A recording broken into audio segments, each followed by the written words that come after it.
Evangelio según Lucas estamos llevando el comentario bíblico. Ahora nos corresponde Lucas capítulo 8, el cual lo podemos llamar como lecciones sobre fe. Uno de los temas principales en este capítulo 8 es cómo obtener esa fe y cómo usarla en el día a día. En la primera parte vemos cómo Jesús les enseña a sus discípulos que la fe viene por recibir la palabra de Dios en sus corazones. La segunda parte, el Señor pone a sus discípulos en una especie de pruebas para ver cuánto en verdad ellos han aprendido. A la mayoría nos gusta estudiar la Biblia, incluso ir a algún instituto o seminario bíblico y recibir clases. Pero cuando llega el día de la prueba, es decir, los exámenes, nadie quiere hacerlo ni pasar por dichas pruebas. Sin embargo, es en la prueba de la vida diaria cuando nuestra fe es puesta a prueba, valga la redundancia, y es aquí cuando esta va a crecer y va a aumentar en nosotros. Hay alguien que define la fe como creencia lógica en eventos imposibles. Otro, como el escritor Mark Twain, la define como creer lo que sabes que no es. Por supuesto, podemos ver que estos hombres describen superstición. Ellos no están describiendo la fe. La fe está descrita en su significado básicamente en la carta a los Hebreos, capítulo 11, versículo 1, donde dice la certeza, que la fe es la certeza de lo que se espera y la convicción de lo que no se ve. Todos viven por fe en algo o en alguien. La diferencia entre el cristiano y el inconverso no reside en que el primero tiene fe, es decir, el cristiano, y el inconverso no. No es eso. Ambos tienen fe. La diferencia está en lo que cada uno de ellos tenga o ponga su fe. El creyente cristiano ha puesto su fe en Jesucristo y basa su fe en la palabra de Dios. Entrando en sí en lo que es el comentario a partir de ahorita, vemos como el versículo 1 al 21 vamos a ver las enseñanzas de parte del Señor, escuchando la palabra de Dios. El Señor continuó su ministerio en Galilea, asistido por sus discípulos y parcialmente por unas mujeres piadosas. No era usual que un rabino judío recibiera obsequios de personas agradecidas. Y estas mujeres en verdad habían sido altamente beneficiadas por el ministerio del Señor Jesucristo. Las iglesias del Nuevo Testamento fueron apoyadas por regalos que hicieron personas que simpatizaban por ellos. Por ejemplo, en 2 Timoteo 1, del 16 al 18, Pablo lo expresa. Y también fueron apoyadas por otras iglesias. Pablo se apoya a sí mismo trabajando por su cuenta, como lo cuenta en segunda carta a los Tesalonicenses 3 del 6 al 10. La palabra escuchar es usada 9 veces en esta sección. Es mucho más que simplemente oír las palabras. Escuchar significa poner atención, con entendimiento y receptividad. Con ese versículo en mente, nosotros podemos entender las 3 admoniciones que Jesús dio a sus seguidores. Veamos la primera de ellas. Escuche y recibirá la palabra. Versículos del 4 al 15. Inicialmente, el sembrador es Jesucristo, pero el sembrador lo representa cualquiera del pueblo de Dios que comparte la palabra de Dios. La semilla es la palabra de Dios, así como la semilla, la palabra de Dios es vida y poder. Y esta palabra, así como la semilla, puede producir fruto. Pero la semilla no puede hacer nada mientras no haya sido sembrada. Es necesario que la semilla se siembre. Puede leer al respecto en Juan 12, versículo 24. Cuando una persona escucha y entiende la palabra, entonces la semilla es sembrada en el corazón. Lo que sucede después depende de la naturaleza del suelo. Jesús le llamó a esto la parábola del sembrador. Puede leer también esto en Mateo 13, 18. Pero también podría llamarse, a veces me gusta llamarle de esta manera, aunque la palabra de Dios la llama la palabra del sembrador, me gusta llamarla como la palabra de los suelos o la palabra de los corazones. Ve, la semilla sin suelo es improductiva y el suelo sin semilla es algo sin uso. El corazón humano es como el suelo. Si se prepara correctamente, puede recibir la semilla de la palabra de Dios y dar una cosecha fructífera. El Señor describió 4 tipos de corazones, 3 de los cuales no produjeron nada de fruto. La palabra de la salvación es fruto y no solo de ser oidor de la palabra de Dios. o por hacer una confesión de fe en Jesucristo. El Señor ya se había pronunciado al respecto en el Sermón del Monte, y usted se va a dar cuenta que no solo es hacer eso, hay que seguir ciertas cosas que el Señor pide que hagamos. Veamos los tipos de suelo, los tipos de corazones. Veamos la semilla, la que cayó junto al camino. Versículos 5 y 12 hablan al respecto. Este suelo representa a las personas que oyen la palabra de Dios, pero permiten que el diablo llegue y se lleve la semilla. ¿Cómo es que el corazón se volvió duro? Los de junto al camino eran los que corrían por el campo común, separando las parcelas, y el tráfico de pie endureció el suelo. Lo que entra en el oído u ojo finalmente entrará en el corazón. Así que tenga cuidado a quien le permite caminar en su corazón. Número 2. La que cayó sobre la piedra. Versículo 6 y el versículo 13. Este suelo ilustra al oyente emocional que rápidamente responde al mensaje, pero su interés disminuye y no continúa. En muchas partes de la Tierra Santa se encuentra un sustrato de piedra caliza, cubierto con una fina capa de tierra.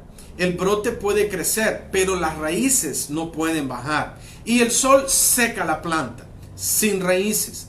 El sol representa la prueba que viene a todos los creyentes que profesan probar su fe.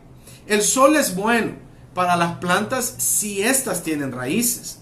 La persecución puede profundizar las raíces de un verdadero cristiano, pero solo expone la superficialidad del falso cristiano, el que no tiene raíz. Veamos la número 3, la que cayó entre espinos, versículo 7 y el versículo 14.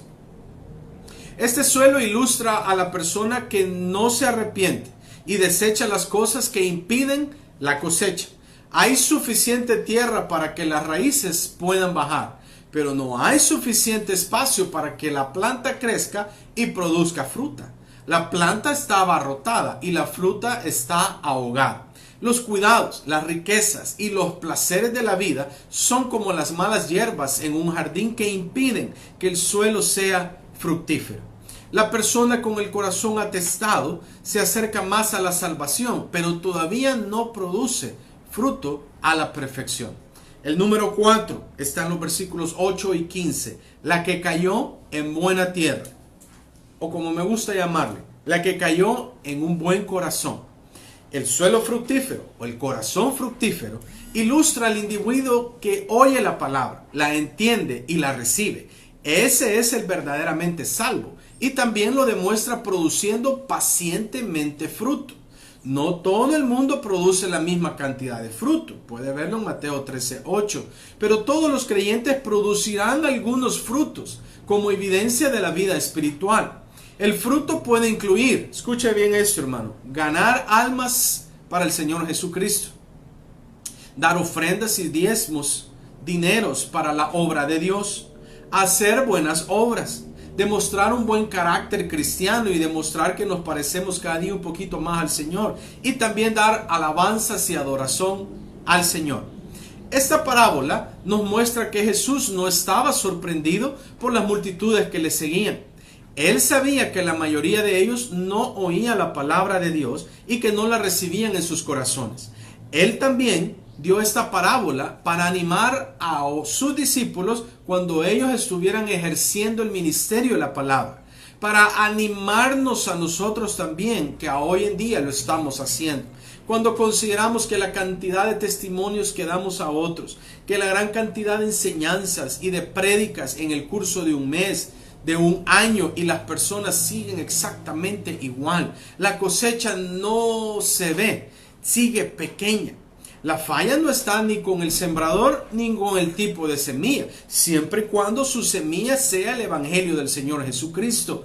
El problema no está en eso, el problema está en el tipo de suelo o en el tipo de corazón, como me gusta llamarle, en donde está cayendo dicha semilla, es decir, el evangelio del Señor. La humanidad no quiere rendirse al Señor nuestro Dios. No quieren mostrar arrepentimiento, ni mucho menos quieren arrepentirse. Por lo tanto, no quieren ellos mismos ser salvos. Hay un gran escritor teólogo que se llama A.W. Tozer, quien dijo: la fe viene primero al oído que oye, no a la mente incrédula. ¿Qué verdad en todo eso? La fe no es cuestión de coeficiente intelectual o de nivel educativo. Es algo de preparar con humildad al corazón para recibir la verdad de Dios. El sabio en su opinión está ciego a las verdades reveladas, pero sí les son fáciles de entender a los bebés. De nada serviría tener tanto estudio si no tiene fe. Veamos la otra parte de este capítulo del 16 al 18 en estos versículos. Escucha y comparte la palabra de Dios. Los discípulos estaban perplejos porque Jesús hablaba en parábolas. Así es que ellos le preguntaron, ¿qué significa todo esto?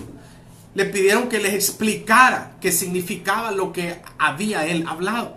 La respuesta de él aparentemente sugiere que él quería esconder la verdad a la multitud. Pero lo opuesto es lo verdadero. Y Lucas 8, del 16 al 18, lo deja claro. La enseñanza del Señor es una luz que debe de estar para brillar, para que así los pecadores salgan de esa oscuridad y puedan encontrar la salvación. La palabra parábola significa echar a un lado. Una parábola es una historia que enseña algo nuevo, poniendo la verdad junto a algo familiar. La gente conocía las semillas y el suelo, así que la parábola del sembrador les interesaba.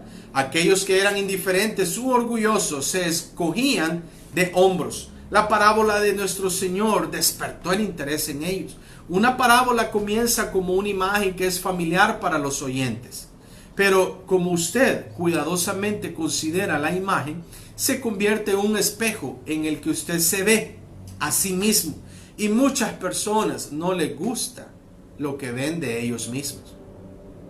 Esto explica por qué algunos oyentes de nuestro Señor se enojaron cuando escucharon sus palabras. Es decir, se estaban viendo a ellos mismos. El Señor estaba explicando algo de ellos mismos y no les gustó lo que estaban oyendo porque se veían a ellos mismos. Incluso estos intentaron matarlo.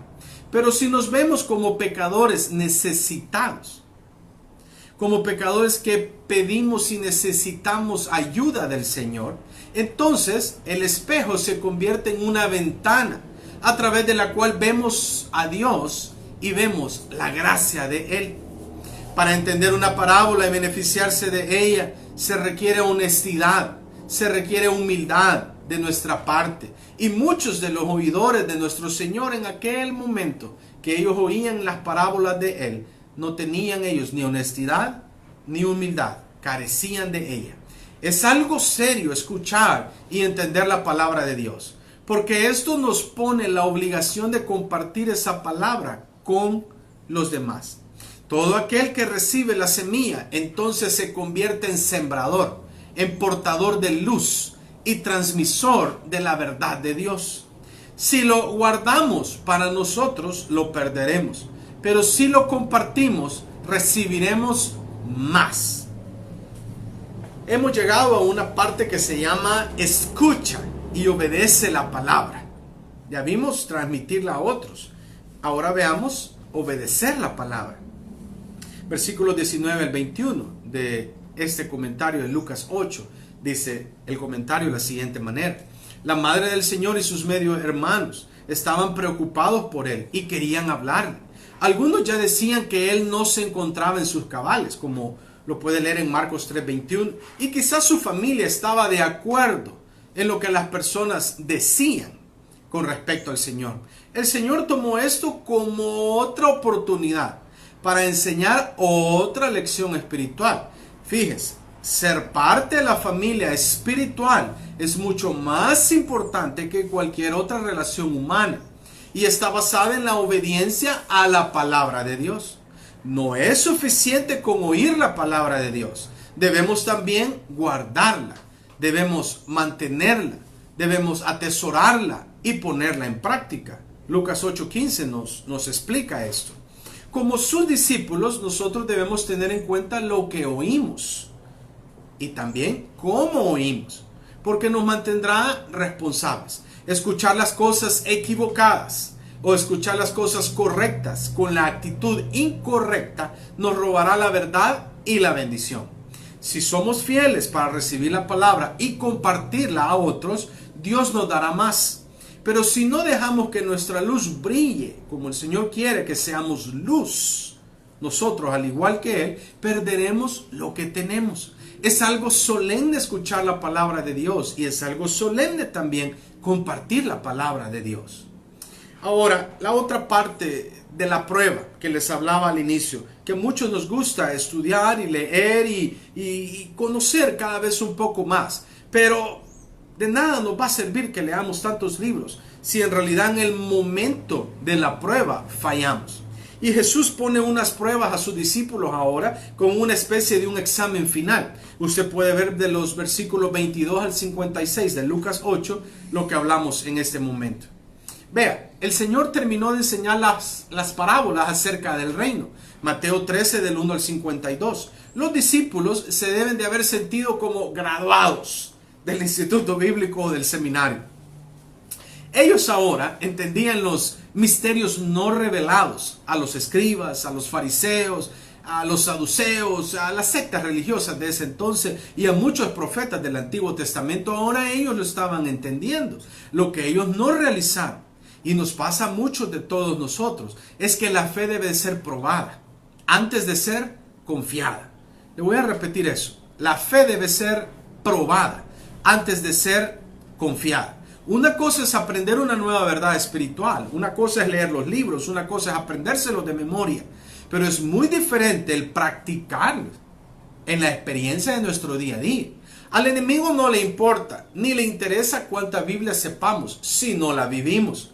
Hacer la voluntad de Dios con nuestros corazones es lo que el Señor desea de sus hijos. El diablo sabe que la enseñanza académica no tiene peligro para él, pero lo que para él sí tiene peligro es la verdad y la fe activa de los cristianos. De nada, el diablo dice: a mí no me importa tantos libros que leas o te memorices, no me interesa eso. El diablo está con riesgo y con peligro cuando ve que su fe se pone en acción. Ahora, observemos a continuación, a partir de este momento, cómo el Señor Jesucristo permite 4 pruebas de fe para sus discípulos. Las permite en circunstancias peligrosas, las permite con Satanás, las permite con la enfermedad y las permite con la muerte. Estos mismos retos enfrentamos todos los seguidores de Jesús hoy en día, y de ellos deben de salir librados tanto los discípulos como los seguidores de hoy en estos momentos. Veamos una situación peligrosa, versículo 22 al 25. Jesús estaba cansado de un largo día de enseñanza y se fue a dormir. Quiero aclarar que en este es narrando un momento del lado humano del Señor. Lo humano de él dice que estaba cansado y que fue a dormir. Mientras el barco salía de Capernaum hacia la orilla opuesta. Pero antes de hacerlo les dio una palabra de mando. Era una orden, no era una palabra de duda. El Señor habla con palabra de autoridad. Era una palabra de promesa a la vez. Y el Señor les dice: pasemos al otro lado.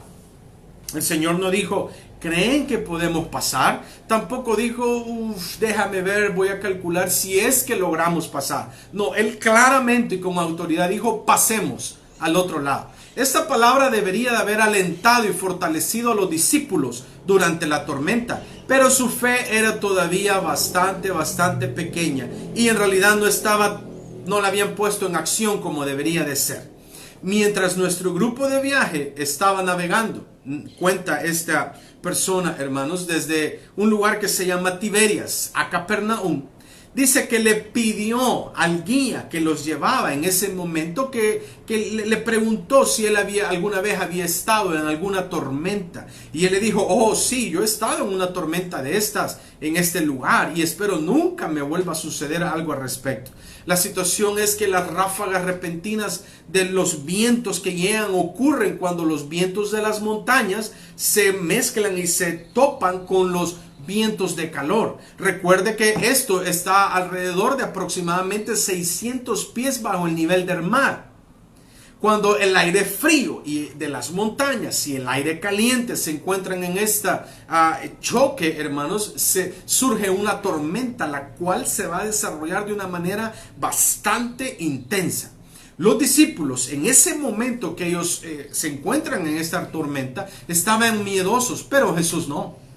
El Señor permanecía dormido, confiado de que el Dios Todopoderoso tenía el control. Él estaba ahí presente. Él es el Dios Todopoderoso, el Dios manifestado en carne. Y los discípulos, por su parte, se volvieron temerosos, a tal punto que fueron a despertarlo para rogarle que Él los salvara. El título maestro, si usted recuerda en Lucas 5, versículo 5, cuando él le dice boga mar adentro, es utilizado por Pedro, y una vez más aquí es utilizado. ¿Por qué? Para dándole a entender que el maestro es el que tenía el control absoluto de todo. No eran los pescadores que iban ahí, que aproximadamente eran 7 de ellos, sino que era el maestro, Jesús, el que no era pescador, el que tenía el control, pero él es el Todopoderoso. Por supuesto, el problema de ellos no era la tormenta que los estaba acorralando. El problema de ellos era la poca fe, era la incredulidad de ellos, era que no ponían en acción su fe. De hecho, la incredulidad es más peligrosa que la tormenta misma. La palabra reprender fue usada por el Señor Jesucristo cuando se trataba con demonios.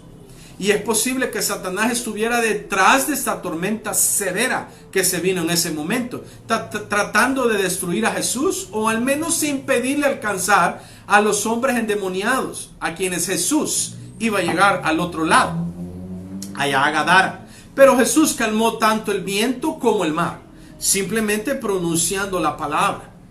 Generalmente después de que los vientos se aquietan, las olas permanecen ásperas durante horas, pero en este caso todo se calmó inmediatamente. Tanto las olas ya no siguieron su movimiento fuerte ni áspero, como los vientos también. Es que el Señor es el que le dice al mar: hasta este lugar puedes llegar. Él le dice al sol y a la luna a qué hora salir y a qué hora esconderse. Él es el Dios Todopoderoso. Los discípulos fallaron en esta prueba de fe, porque ellos no creyeron en lo que Él les había dicho. Pasemos al otro lado.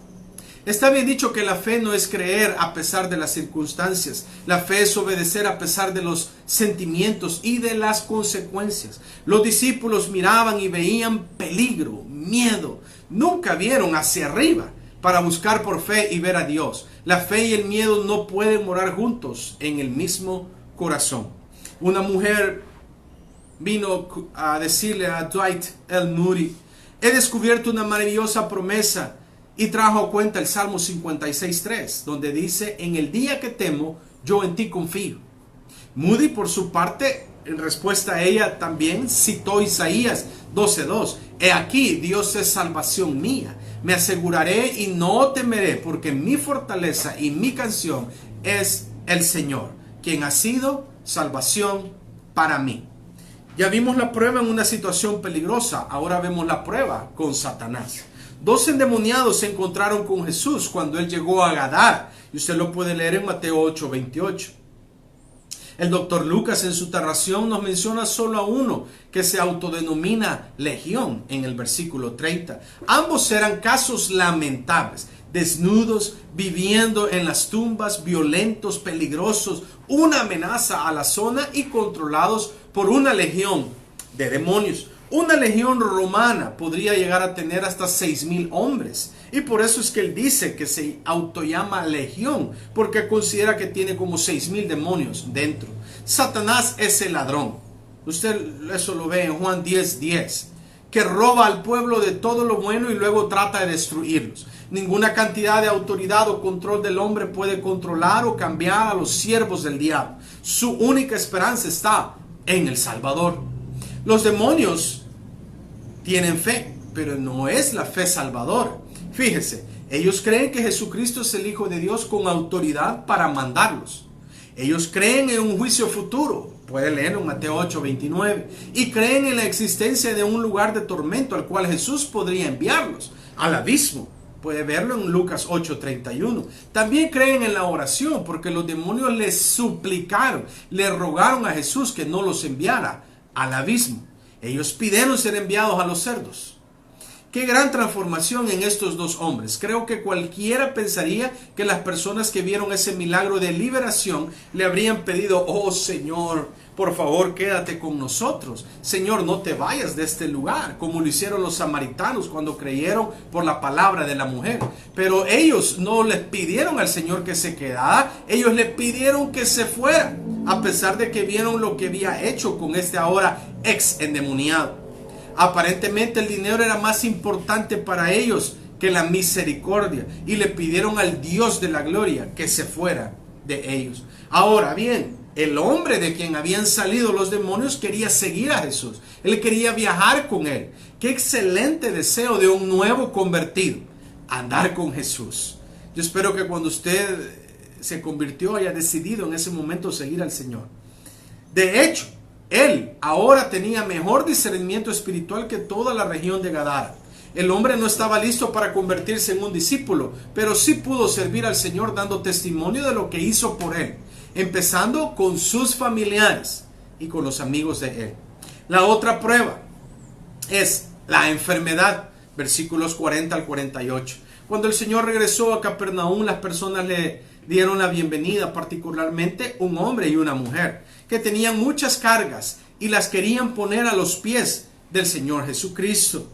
El contraste aquí es interesante, ya que demuestra la variedad de personas que vinieron a Jesús pidiendo ayuda. El nombre de este personaje sí lo menciona la Biblia, es Jairo, pero el nombre de la mujer no lo menciona, es anónimo, como es normal en los escritos del Medio Oriente. Jairo era un hombre pudiente, ciudadano ejemplar. La mujer no se sabe el tipo de recursos que tenía, y hasta la vez dice la palabra que ella había gastado todo su dinero tratando de encontrar una cura a su enfermedad.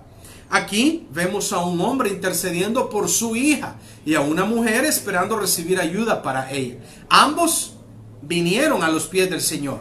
Jairo había sido bendecido con 12 años de la vida de su hija y estaba a punto de perderla, mientras que la mujer había experimentado 12 años una enfermedad y tenía mucha miseria ahora con esta aflicción que ella tenía.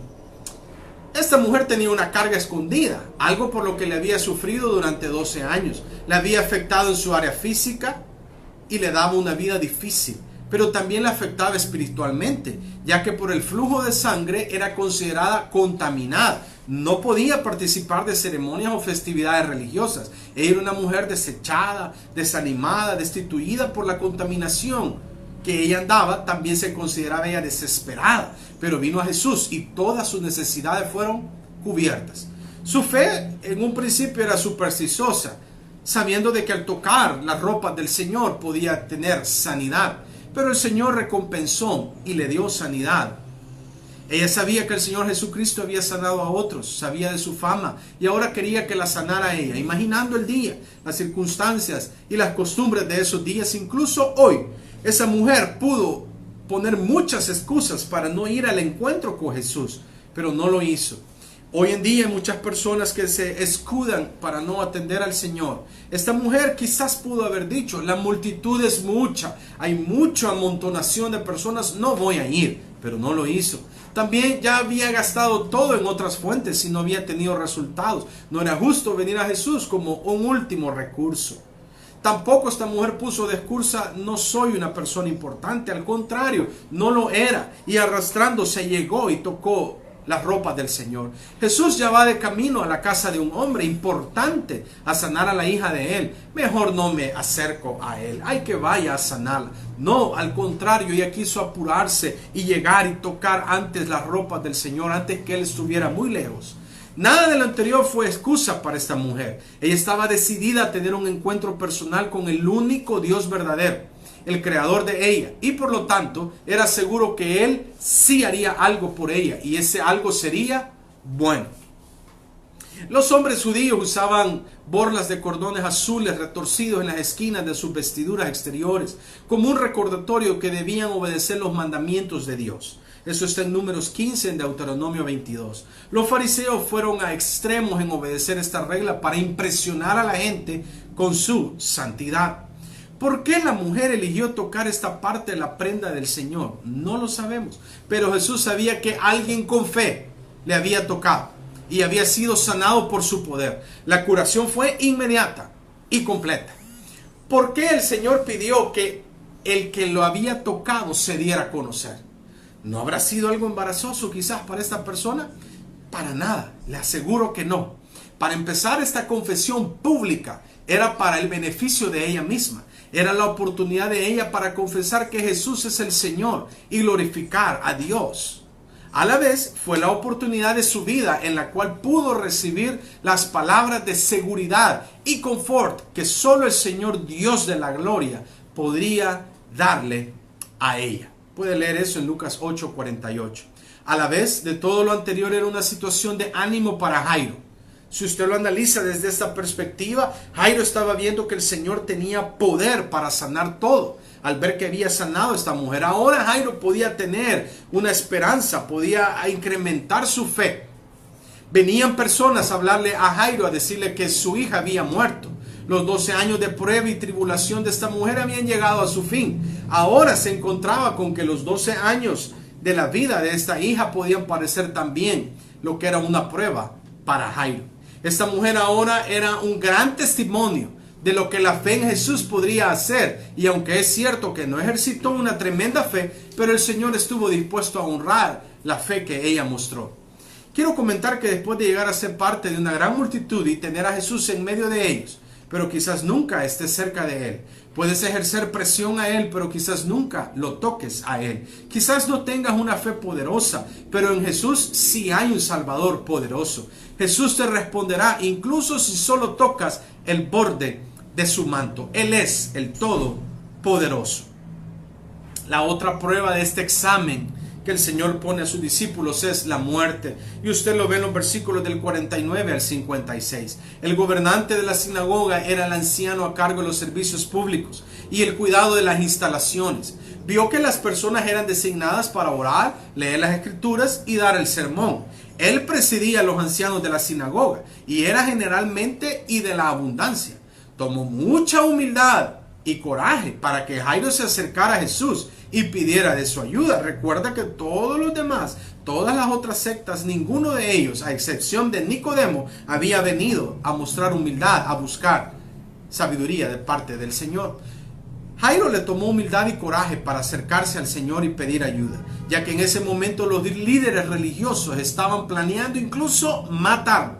Cuando Jairo salió de su casa para ir al encuentro con Jesús, la hija estaba tan grave que estaba a punto de morir. Para el momento en que Jesús se retiró de la multitud, después de la mujer que había sanado, para ir con él, la niña murió. Los amigos de Jairo pensaron que Jesús tenía poder y solo podía ayudar a personas con vida. Por lo cual ellos aconsejaron a Jairo: ya no molestes al maestro, ya no le digas nada, deja al Señor, ya no puedes hacer nada, tu hija está muerta. Pero el Señor Jesucristo le animó a Jairo, lo alentó a este padre angustiado, dándole palabras de esperanza, diciéndole: no temas, cree solamente. Jairo tuvo en ese momento que decidir si escuchaba las palabras de muerte o escuchaba las palabras de vida que el Señor Jesucristo le estaba dando. La escena en casa era propicia para traer tristeza y desánimo a cualquiera. Los murmuradores profesionales ya estaban ahí, llorando y lamentándose. También una multitud de amigos y familiares se habían reunido, quizás como para dar el último adiós. En esos días no se perdía el tiempo en ceremonias y los judíos sepultaban a los muertos en el mismo día, después de haberlo lavado y ungido. Jesús tomó el control de la situación y pidió a la multitud incrédula que dejara de llorar y que salieran de la casa, solo quedaran los padres, y trajo a 3 de sus discípulos más íntimos. Estos eran Pedro, Juan y Jacob. La imagen anterior es frecuentemente utilizada en el Nuevo Testamento para describir la muerte de algún creyente. Y usted va a ver, el dormir es una experiencia normal para todos, a la cual no le tenemos y tampoco no deberíamos de temer a la muerte. Los murmuradores se burlaron del Señor porque ellos sabían que la niña efectivamente estaba muerta y que esta era ya el final. A lo que fallaron ellos es que no sabían que Jesús es la resurrección y la vida. Usted puede leer eso, que el Señor se lo dice a la hermana de Lázaro en Juan 11, 25, 26. Ya había resucitado el hijo de la viuda, recuerda, lo vimos en el comentario del capítulo anterior, el capítulo 7. Y le había dicho a Juan el Bautista que los muertos son resucitados, también en Lucas 7, 22. Al parecer, por las burlas de ellos, no creían lo que Jesús había estado haciendo y lo tomaron como alguien insensato. Por lo anterior, el Señor los expulsó a todos de la casa. Solo tomó a los padres, a 3 de sus discípulos, como decía Pedro, Juan y Jacobo, y juntos entraron al lugar. Él tomó a la niña de la mano y hablando en arameo, una de las momentos en que la Biblia narra que usó otro lenguaje, como es el arameo, le dijo a la niña Talita Kumi, que significa muchacha, levántate. Es notorio que en Hechos capítulo 9, versículo 40, ahora Pedro estaba usando casi la misma expresión, diciéndole a Dorcas, que también era conocida como Tabita o Tabita, le dice Tabita Kumi. No era una fórmula mágica, pero sí unas palabras de orden y autoridad dadas por el Señor de la vida y también el Señor que tiene poder sobre la muerte. El Señor volvió a la niña, el espíritu de la niña volvió al cuerpo, se levantó y empezó a caminar por todo el cuarto. El Señor les dijo que le dieran de comer a la niña. También los instruyó a que nadie contaran a otros, que no le digan a nadie lo sucedido, pero la palabra se propagaba cada vez más. El Evangelio narra 3 resurrecciones muy importantes. De 3 narra, en este momento las vamos a ver. Vea. Pero a la vez quiero decirle que es muy probable que el Señor haya hecho más resurrecciones, no solo estas. En cada una de ellas, la persona resucitada dio evidencia de vida. Estas 3 son la hija, el hijo de la viuda, que empezó a hablar, Lucas 7:15. La hija de Jairo caminó y comió, Lucas 8:55. Y Lázaro fue desatado de las ropas de la tumba, eso está en Juan 11:44. Cuando un pecador es levantado de la muerte, se podrá ver en él por la nueva forma en que habla, como el hijo de la viuda, por su caminar y su apetito, por la hija de Jairo, y por la palabra de Dios y sus nuevas ropas, como ahora es Lázaro. Le quitan toda esa ropa y esas vendas y ahora tiene nuevas ropas. Pedro, Juan y Jacobo acompañaron al Señor en 3 ocasiones especiales, y esta era la primera de ellas. La segunda es en la transfiguración y la tercera es en el Getsemaní. Campbell Morgan, que es un comentarista, resalta que cada uno de estos 3 eventos tiene que ver con la muerte, y los 3 discípulos aprendieron de estas circunstancias que el Señor estaba enseñándoles en ese momento. Todas hablan en algo de la muerte. Vea usted las 3 veces que el Señor lleva a Pedro, a Jacobo y a Juan en la casa de Jairo. Aprendieron que Jesús tiene la victoria sobre la muerte. En la transfiguración ellos aprendieron que Él sería glorificado en su muerte. Y en el Getsemaní vieron que Él se rendía a la muerte y con eso nos daba la victoria a nosotros. No rendirse en decir que sucumbe a la muerte, sino que Él acepta la muerte porque Él da la vida, nadie se la quita. No estamos hablando que la muerte le gana, no, porque al tercer día Él resucitó, Él está vivo, Él a la muerte venció. Jacobo fue el primero en morir de los 12.